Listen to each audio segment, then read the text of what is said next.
En el día de hoy en Emergencias Cardiovasculares vamos a hablar sobre ACV.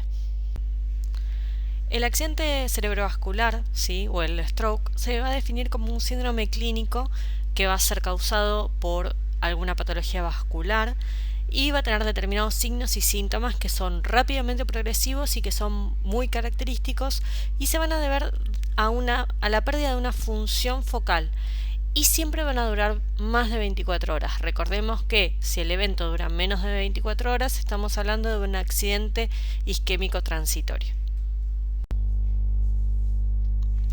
Con respecto a la epidemiología, tenemos que tener en cuenta que cada año en Estados Unidos aproximadamente 800.000 personas van a sufrir de un nuevo ACV o de un ACV recurrente.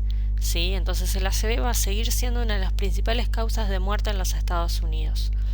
Con respecto a el general del mundo, el ACV es la principal causa de discapacidad y la cuarta causa de muerte en los países desarrollados.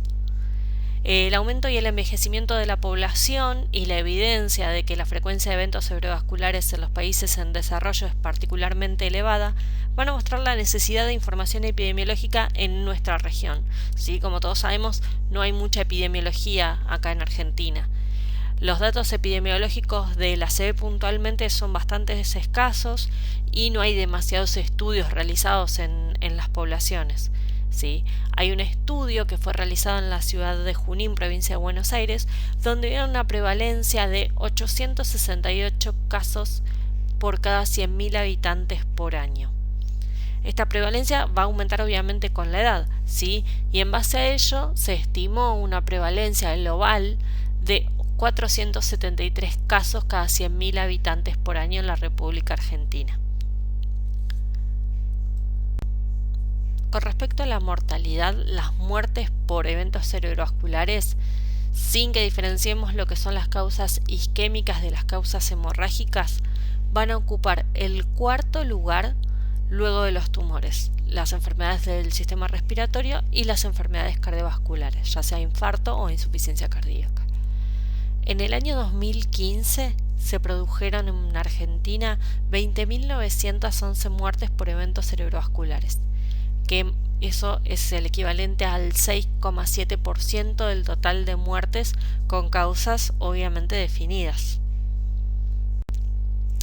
Con respecto a la clasificación, ¿sí? Las enfermedades cerebrovasculares se van a poder clasificar en lo que son los accidentes cerebrovasculares isquémicos y los hemorrágicos.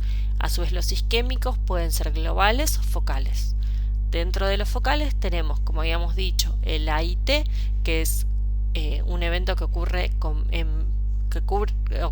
y se autolimita en menos de 24 horas, y el infarto cerebral. Y después, con respecto a los hemorrágicos, tenemos las hemorragias subaracnoideas o las intracerebrales. Las intracerebrales a su vez pueden ser del parénquimo o del ventrículo.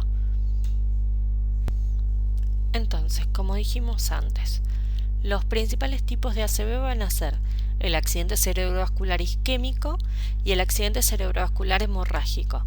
El isquémico va a representar aproximadamente el 87% de todos los accidentes cerebrovasculares, ¿sí? Y normalmente se va a producir por una obstrucción de una arteria que irriga el cerebro, obviamente.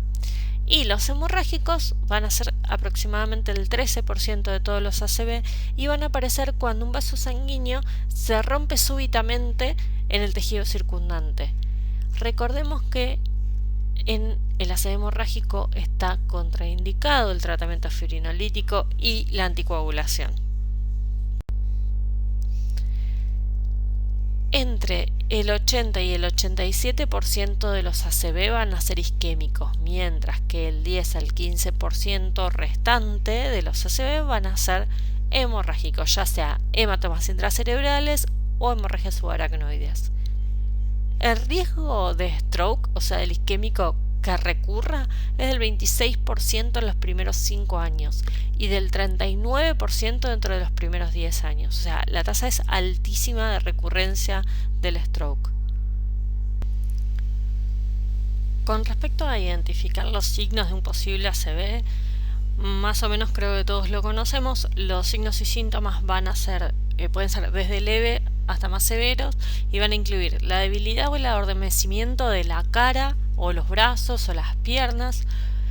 Puede pasar de un lado del cuerpo o bilateral, ¿sí? Puede estar, de repente el paciente puede presentar confusión o disartria, ¿sí? O problemas para comprender lo que le dicen, o alteraciones en lo que es la visión en uno o en ambos ojos. Puede tener alteraciones en la marcha, pérdida del equilibrio, mareo, falta de la coordinación, o de repente tener una cefalea grave, puntual, repentina, sin ninguna otra causa que la justifique. ¿Qué pasa entonces? Hay que tener en cuenta que hay que activar inmediatamente el sistema médico de emergencia, ¿sí? Que va a proporcionar el método de traslado hacia el hospital que esté más cercano, que sea más seguro y eficaz para el tratamiento de los síntomas que tiene el paciente, ¿sí? Para esto el personal de la ambulancia tiene que poder identificar y poder trasladar al paciente a un hospital que tenga la capacidad de proporcionar al paciente los cuidados para el ACV y lo ideal sería que mientras que la ambulancia está en camino se notifique al hospital para activar el sistema de stroke, ¿sí? Hay que enseñarle tanto a los pacientes como a los familiares que hay que activar el sistema de emergencia tan pronto como detecten algún signo o algún síntoma del ACV. La mayoría de las personas que tienen un ACV en curso se trasladan hacia el hospital acompañado de algún amigo o algún familiar. Entonces estaría bueno que en vez de eso se incentive la llamada hacia la ambulancia, ya que van a determinar cuáles son los hospitales que tienen servicios de neurología, de neurocirugía, tomografía o resonador para que el paciente esté bien atendido. Con respecto a la cadena de supervivencia, hay una cadena de supervivencia similar a la del paro, ¿sí? Que el objetivo es que se reduzca al mínimo la lesión cerebral aguda y se maximice la recuperación del paciente. Recordemos siempre que tiempo es cerebro, ¿sí? Es como una gran máxima que tenemos que tener en cuenta. Entonces, tanto la AHA como la Asociación Americana de Stroke generaron esta cadena que es similar a la del paro cardíaco, como habíamos dicho, que va a conectar los distintos eslabones del tratamiento del paciente. Entonces, las primeras conexiones son que ante el primer reconocimiento del paciente o de la familia de que algo está sucediendo, active el sistema de emergencia. Este sistema de emergencia llegue rápidamente y genere rápidamente el traslado hacia un hospital que lo recibe y que tenga la capacidad de atenderlo, ¿sí? Entonces tenemos por un lado lo que es el código ictus extrahospitalario, que es la llamada de la familia y el traslado de parte de la ambulancia, y que en lo posible la ambulancia debería contactarse con el hospital que lo va a recibir para que activen el código stroke. Este código de stroke va a recibir al paciente, lo va a categorizar, va a realizar los estudios que correspondan y lo va a trasladar a la unidad de ictus donde va a recibir un tratamiento. ¿Cuáles son los pasos a seguir? Tenemos lo que es el consenso de stroke de la Sociedad Argentina de Neurología, que va a abordar el accidente cerebral isquémico de la siguiente manera. 1. La evaluación y la conducta prehospitalaria, ¿sí? Lo que habíamos dicho, que el médico de la ambulancia sepa reconocer que el paciente está sufriendo un accidente cerebrovascular y lo pueda trasladar a donde corresponda, que llegue al hospital donde sea evaluado y se tomen conductas de acuerdo al tiempo de evolución del cuadro. Hay criterios para lo que es el tratamiento de trombolíticos con RTPA y del tratamiento endovascular con hemodinamia.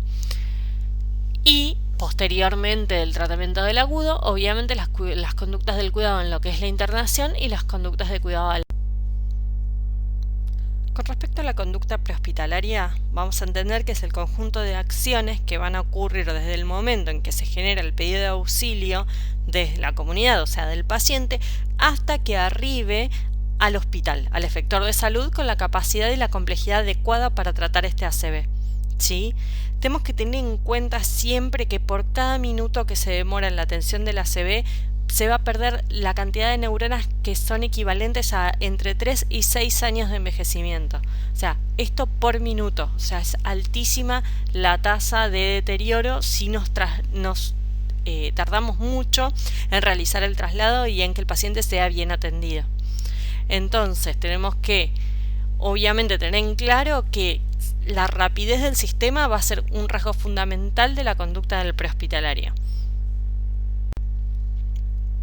Las herramientas para evaluar al paciente que está cursando un ACV va a usar distintas escalas. Entonces tenemos dos escalas de las que nos habla este consenso de ACV, que son las prehospitalaria de Los Ángeles, que es la LAPS, y la escala prehospitalaria de Stroke de Cincinnati, que por ahí es la más conocida.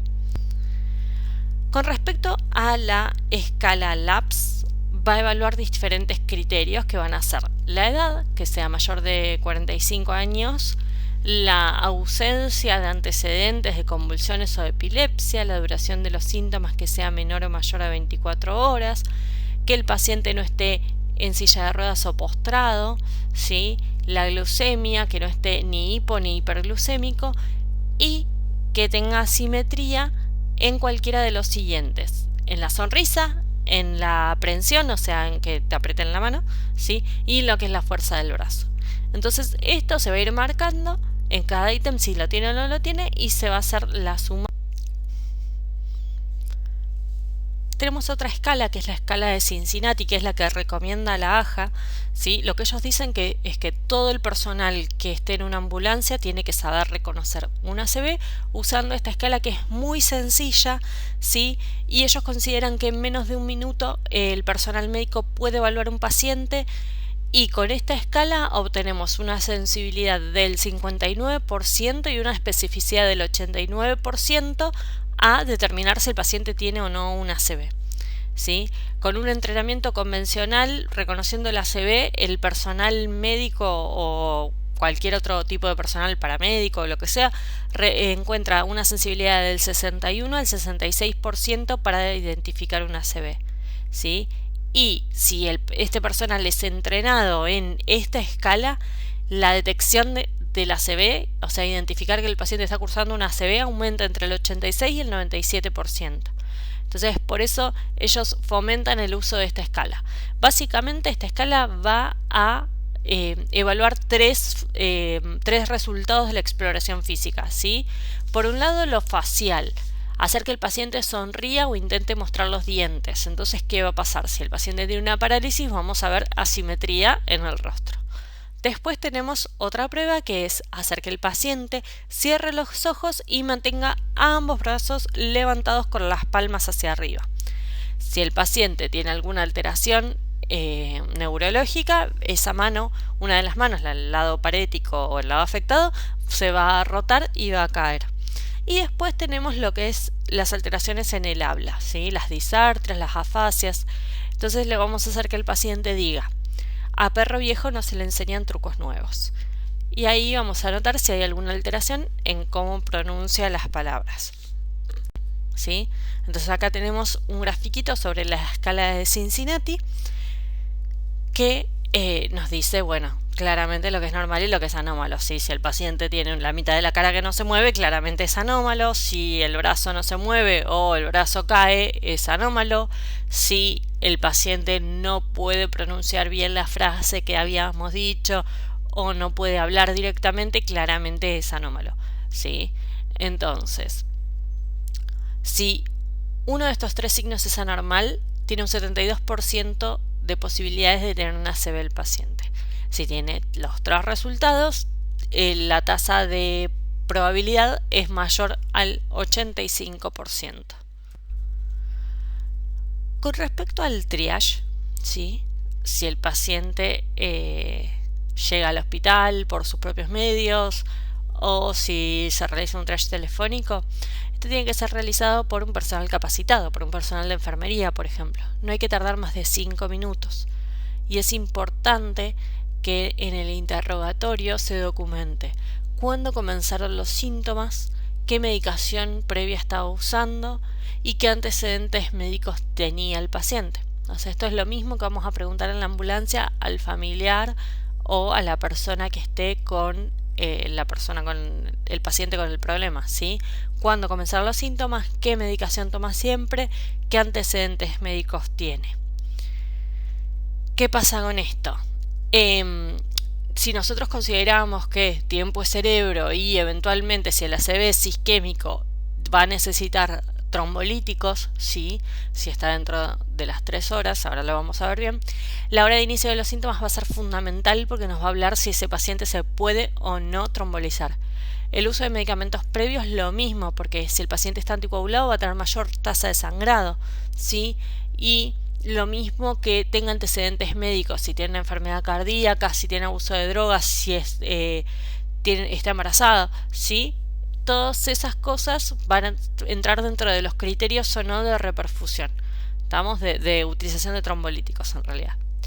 Y bueno, con respecto al triage se va a usar obviamente la escala de Manchester, que nos habla de si el paciente tiene que atenderse ya, que va a ser un rojo, por ejemplo, una persona que está cursando un ACV, o un no urgente que se tiene que atender antes de las 2 horas, que va a estar categorizado en azul.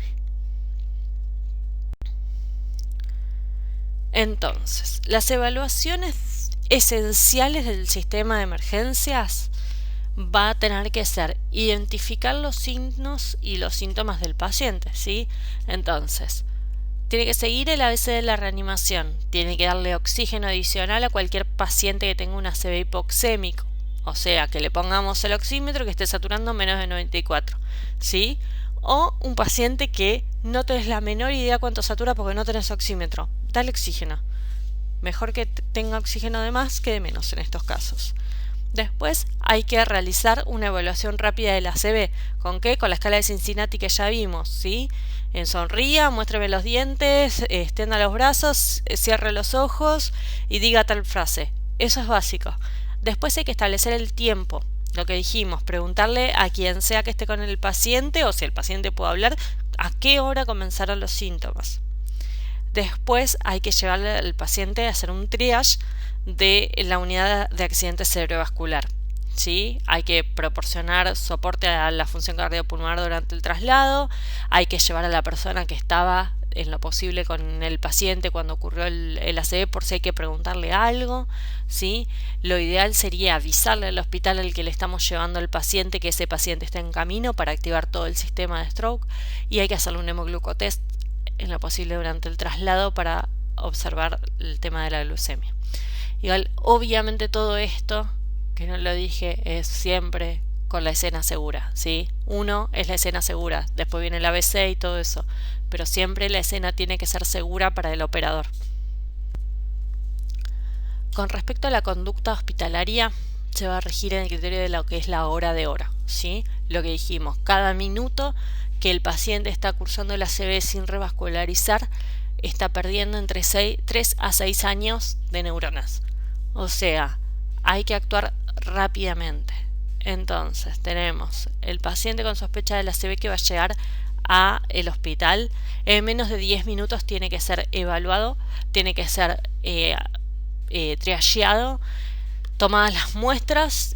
En menos de 15 minutos hay que activar el sistema de stroke, ¿sí? Avisar al neurólogo o al neurocirujano en el caso de que sea hemorrágico. Hay que realizar una tomografía de cerebro en menos de 25 minutos. En menos de 45 minutos yo ya tengo que tener los datos del laboratorio y el resultado de la tomografía para ver qué se va a hacer. Y en menos de una hora comenzar a pasar el RTPA si el paciente es candidato a trombolíticos, ¿no? La conducta hospitalaria siempre ABCD, permeabilidad de la vía aérea, que el paciente esté respirando bien, bien ventilado, bien con buena circulación y evaluar el déficit neurológico. Entonces siempre vía aérea permeable, mantener la ventilación y la respiración, hay que monitorear la frecuencia respiratoria y la saturación de oxígeno y si la saturación de oxígeno es menor al 94% hay que darle oxígeno complementario. Si el Glasgow es menor de 8 puntos hay que intubarlo y ponerle una nasogástrica. Con respecto a la circulación, hay que hacer un control estricto de lo que es la frecuencia cardíaca y la presión. Siempre tenemos que tener en cuenta que estas situaciones de accidentes cerebrovasculares van a aumentar la presión. ya sea porque lo produjo el cuadro de hipertensión, como por ejemplo en el ácido hemorrágico, como que es reactivo a la isquemia, como en el ACV isquémico.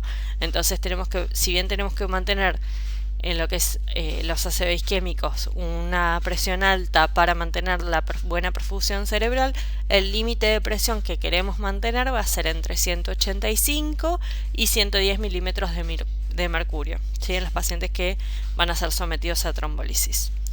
Y si no tienen que ir a trombolisis, puede tener 220 de sistólica tranquilamente, que no se le hace nada. Después en el hospital se le van a poner, como siempre, la idea es 2 vías periféricas de calibre grueso y cortas. En lo posible en el brazo que no está parético, sí, para identificar cualquier complicación. Monitoreo continuo del ritmo cardíaco. Realizar un electro. Este electro no tiene que retrasar lo que es la imagen de la tomografía o de la resonancia, ¿sí? Pero el electro nos va a servir para determinar a ver si el paciente tiene alguna arritmia, ¿sí? Después hay que comenzar la hidratación. Recordemos que no hay que administrar soluciones glucosadas en los que no están con hipoglucemia. Hay que hacer el hemoglucotest, ¿sí? Con la punción digital, con la tirita reactiva, y si el paciente está hipoglucémico, hay que corregirlo inmediatamente, ¿sí? Y si está muy hiperglucémicos también. Lo ideal es que el paciente tenga entre 140 y 180 miligramos de glucosa. Después se le puede pedir el laboratorio de rutina, obviamente, troponina y gases. Con respecto a la temperatura, si el paciente está hipertérmico, ¿sí? Con más de 37,5, hay que controlarlo. Obviamente va a tener nada bioral, va a tener la cabecera a 30 grados, ¿sí? ¿Por qué? Porque se pueden broncoaspirar. Después, si el paciente obviamente está intubado, lo puedo poner a 0 grados, que no pasa nada. Después tenemos que evaluar lo que es el D, lo neurológico. Entonces tenemos que ver qué grado de compromiso neurológico tiene. ¿Con qué lo vamos a ver? Con la escala de NIS. Ahora la vamos a ver. Y si el paciente tiene una crisis sintomática aguda, que es la que sucede dentro de los primeros 7 días después del ACV, hay que tratarla con anticonvulsivantes de vida media corta, como por ejemplo el lorazepam endovenoso. Si el paciente ya inició el mantenimiento con lorazepam, hay que suspenderlo entre 7 a 10 días posterior a esto, ¿sí? Como dijimos, los primeros 7 días puede tener la crisis, después de los 7 a 10 días se suspende el lorazepam. Y no se recomienda la profilaxis anticonvulsiva. Con respecto a la escala de NIS, el NIS inicial va a constituir un método de evaluación que es uno de los mejores porque se puede reproducir muy fácilmente, tiene alta predicción de mortalidad y funcionalidad, ya sea a corto plazo como a largo plazo. Y va a tener 11 ítems. A su vez, el ítem 1 se va a dividir en 3 subítems y el 5 y el 6 en 2 subítems. En cada uno de ellos, a más grave, va a tener obviamente más puntaje.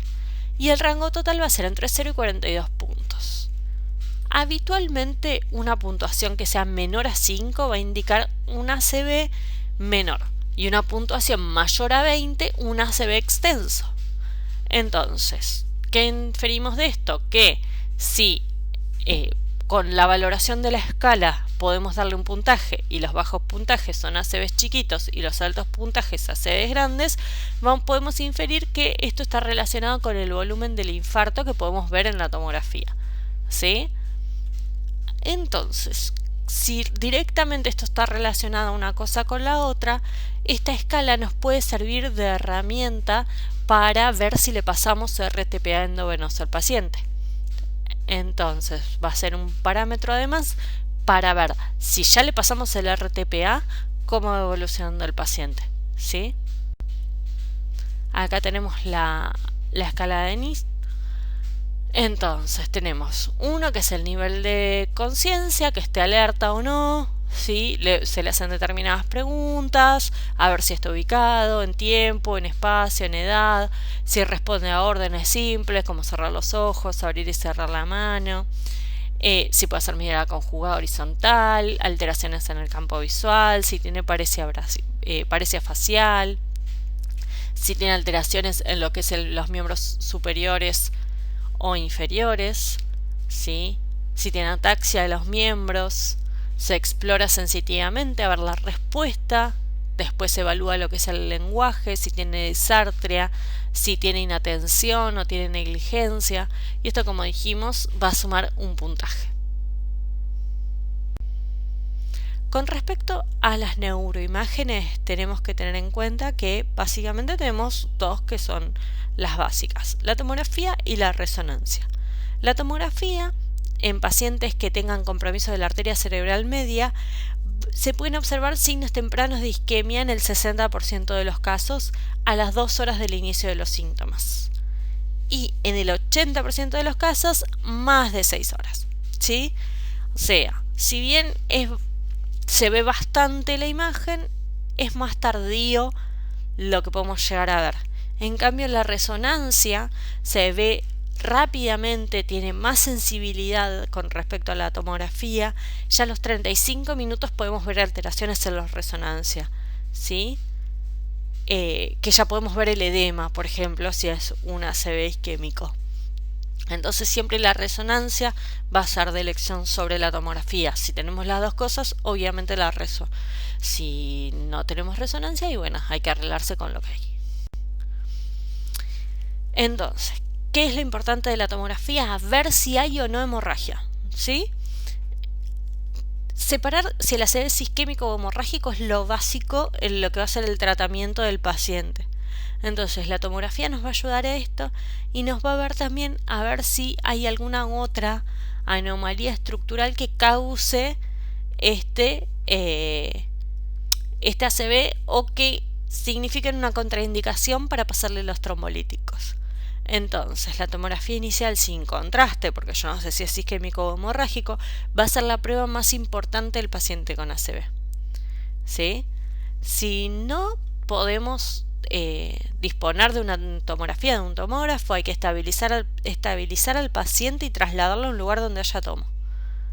No se le va a pasar ni aspirina, ni heparina, ni trombolíticos hasta que en la tomo se descarte que el paciente tenga una hemorragia, ¿sí? Por razones obvias.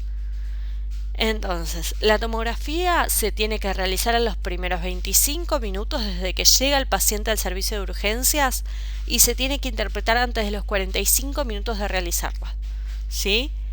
Siempre la premisa del tiempo es cerebro. Eso es súper importante. Con respecto al tratamiento en agudo, tenemos que tener en cuenta que uno de los principales tratamientos es obviamente para abrir el vaso la trombolisis sistémica.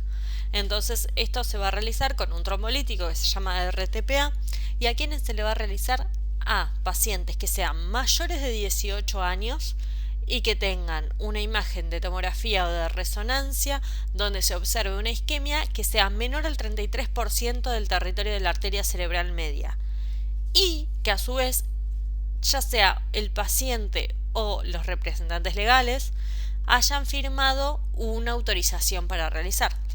¿Por qué es esto? Porque muchas veces cuando uno realiza la trombólisis, esta desencadena un ACV hemorrágico y por ahí se complica un poco más.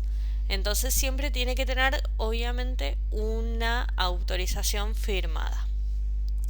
Después tenemos que tener en cuenta también que dentro de lo que son los criterios de exclusión se realizó un estudio que se llama ECAS-3 que en base a la escala de NIS determinó que los pacientes con un ACV isquémico grave, que va a ser o un ACV que tenga un puntaje mayor a 25 en la escala de NIS o un ACV que en una imagen demuestra que la extensión de la isquemia sea mayor al 33%, estos pacientes van a ser excluidos automáticamente de la opción de trombólisis.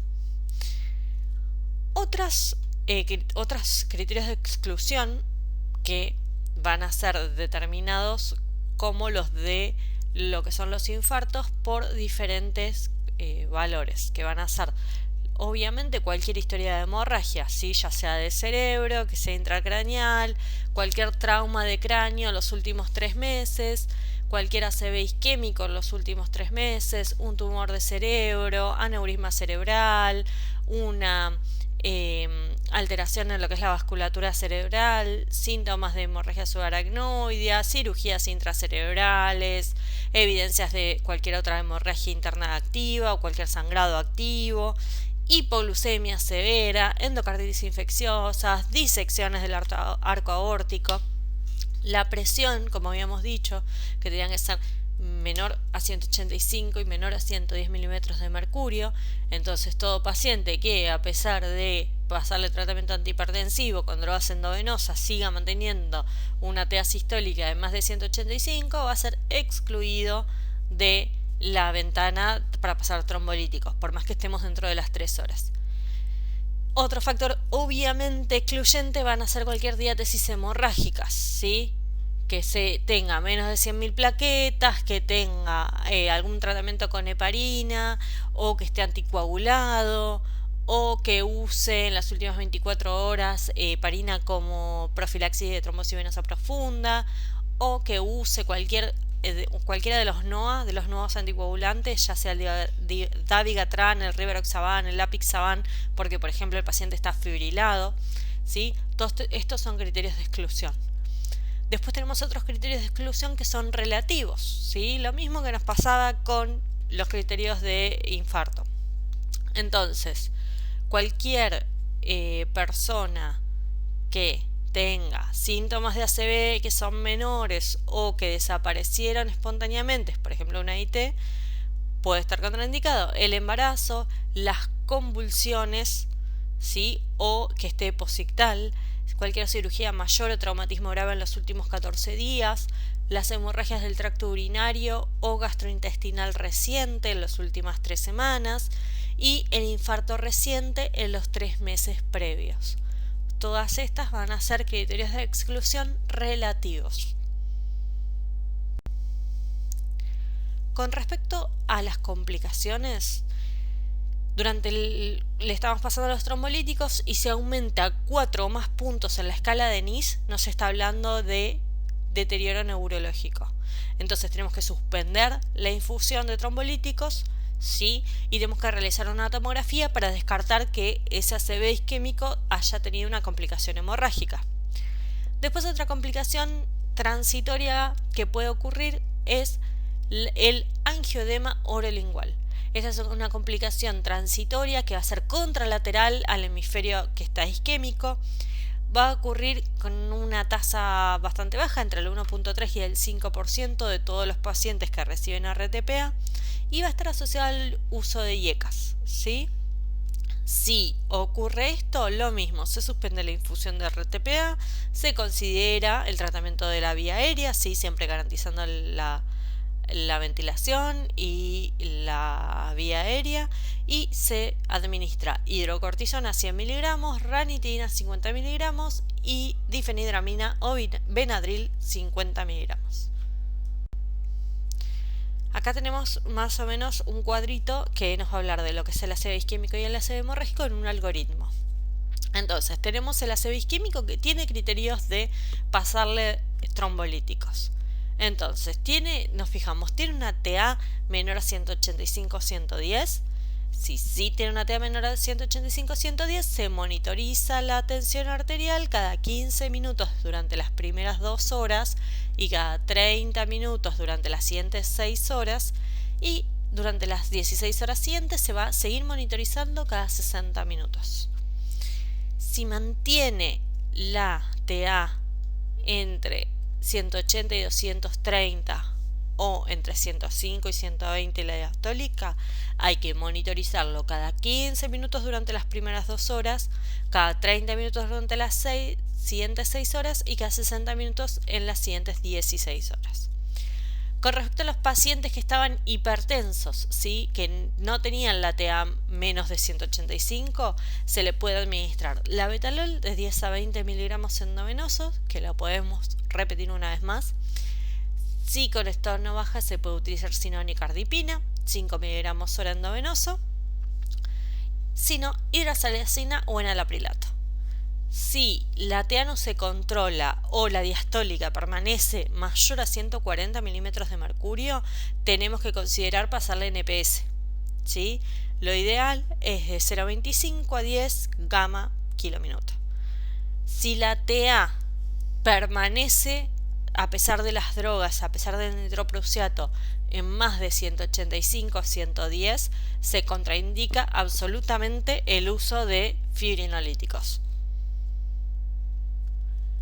Con respecto al ACIB isquémico que no recibe trombolíticos, cualquier TA más de 220 sistólica o más de 120 diastólica, hay que bajarla dentro de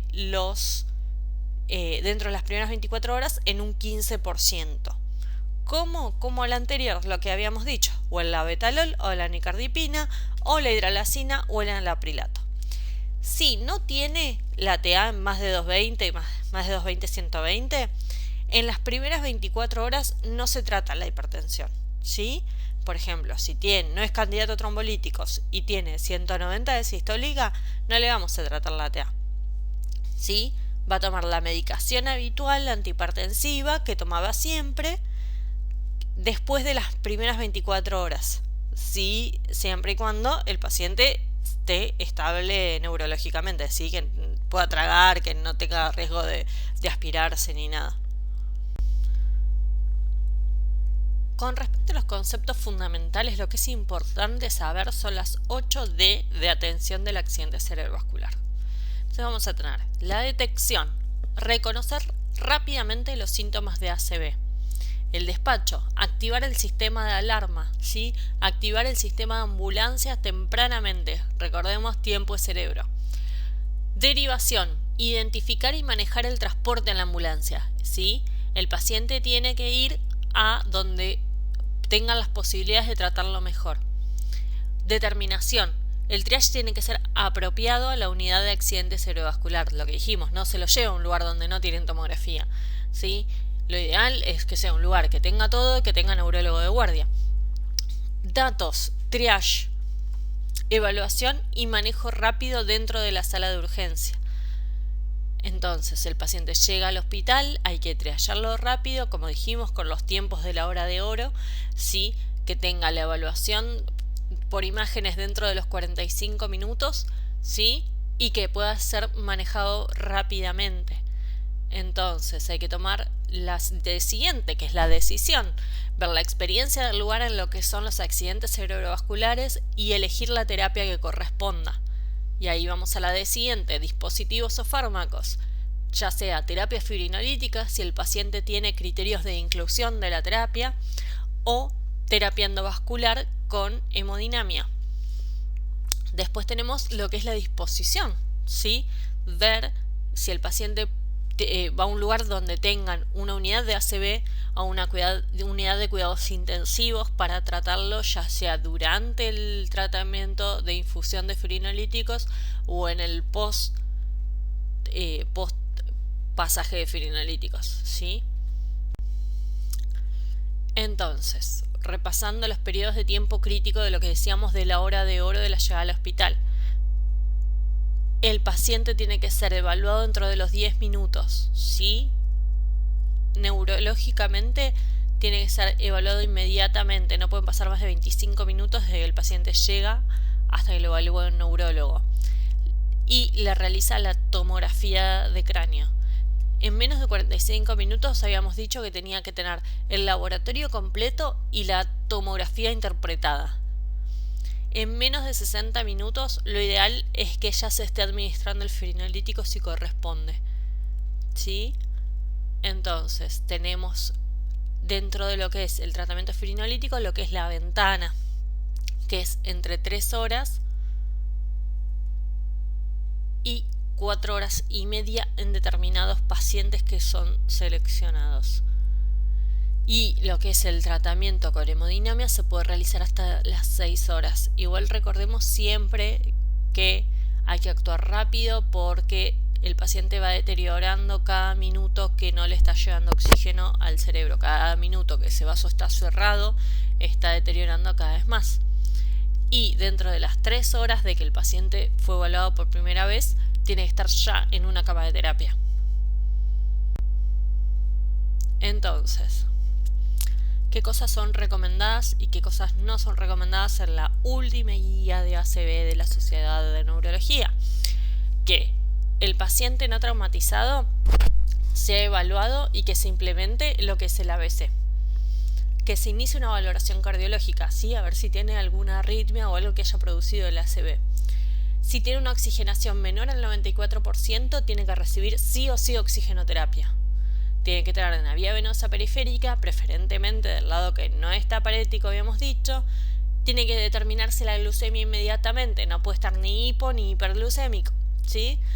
Hay que determinar el último instante en que el paciente estaba normal, para ver en qué horario comenzaron los síntomas y ver si está dentro de las 3 horas de ventana. Hay que obtener la información de los familiares o los allegados, así que se puede solicitar el número de teléfono por si hay alguna consulta o llevarlos hasta el hospital. Hay que trasladarlo al lugar, al hospital que tenga los recursos para atenderlo mejor. Y lo ideal sería avisarle al hospital que estamos yendo con ese paciente. Lo que no se tiene que hacer, bajo ninguna forma, va a ser bajar la presión arterial de golpe, pasarle muchos fluidos endovenosos o soluciones dextrosadas si el paciente no es hipoglucémico. No se pueden dar fármacos vía oral y no se puede tardar en trasladar al paciente, ¿sí? Por eso es la importancia de no solo la activación del sistema de alarma, sino que el médico esté entrenado en reconocer rápidamente, como por ejemplo con la escala de Cincinnati, las alteraciones del paciente y lo pueda trasladar rápidamente al centro donde va a recibir el tratamiento. Entonces, la AJA puso un algoritmo de sospecha de ACV en adultos. Lo que dijimos: 1. Identifique los signos y síntomas del ACV y active el sistema de emergencias. 2. Evalúe las evaluaciones y acciones esenciales del sistema de emergencias, que van a ser el ABC, ¿sí? Con el oxígeno, si dijimos saturación menos de 94%, evaluar prehospitalariamente el ACV con las pruebitas de la escala de Cincinnati, determinar la hora del inicio de los síntomas, realizar el triage de la unidad de accidente cerebrovascular, alertar al hospital que vamos con ese paciente y, en lo posible, hacerle un hemogluco.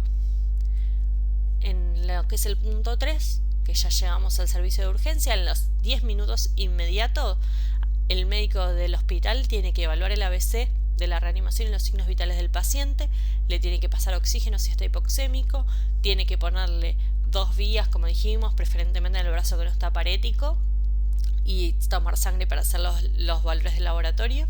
Tiene que verificar la glucemia y tratarlo si está hipo o hiperglucémico, realizar la evaluación neurológica con la escala de NIS, activar el equipo de accidente cerebrovascular, pedir la tomo o la resonancia cerebral de urgencia y el electro, siempre y cuando la obtención del electro no retarde la realización de la neuroimagen, ¿sí?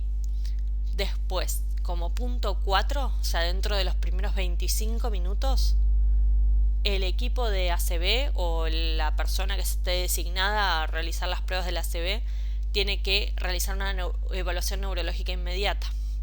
Tiene que ver los antecedentes personales del paciente, lo que dijimos: si toma aspirina, si está anticoagulado, si tiene alguna malformación arteriovenosa, si lo que sea, ¿sí? Ver los tiempos, cuándo fue el último momento que lo vieron normal al paciente. Realizar el examen neurológico con la que dijimos, la escala de NIS o la neurológica canadiense. Y realizar la tomografía. La tomografía tiene que estar interpretada dentro de los 45 minutos, ¿sí? Y ahí nos va a determinar si el paciente tiene o no hemorragia. Si no tiene hemorragia, probablemente es un ACV isquémico. Entonces hay que considerar si el paciente tiene criterio de terapia fibrinolítica. Tenemos que ver si no está excluido de la terapia con los criterios que ya dijimos, repetir el examen neurológico a ver si mejora el déficit. Como dijimos que si el déficit mejora es criterio de exclusión, ¿sí? Y si a pesar de eso el paciente sigue siendo candidato para fibrinolíticos, hay que analizar lo que son los riesgos y los beneficios con el paciente y con la familia. Si todos aceptan, se administra el fibrinolítico. Recordar no administrar ni anticoagulantes ni antiplaquetarios durante las 24 horas siguientes, ¿sí? Y como último de los pasos, se inicia la secuencia de accidente cerebrovascular tras la administración de los trombolíticos, se monitoriza la TA según el protocolo que habíamos dicho y se monitoriza lo que es los valores de deterioro neurológico, ¿sí? Y el paciente tiene que ingresar a terapia intensiva, obviamente, o a la unidad de stroke si es que hay en el hospital. Ahora, los pacientes que tienen un ACV hemorrágico, hay que consultar de urgencia al neurólogo o al neurocirujano a ver si hay que drenar esa hematoma, esa hemorragia o no. Si el paciente no es candidato de terapia, es un ACV isquémico, pero no es candidato de terapia fibrinolítica, hay que administrar heparina y ingresar al paciente en unidad de terapia intensiva e iniciar la secuencia de ACV isquémico hemorrágico, ¿sí? El control de la presión y todo lo que habíamos dicho de pacientes no candidatos. Bueno, y esto es el fin. Cualquier duda nos escriben a este mail. Nada, buenas tardes.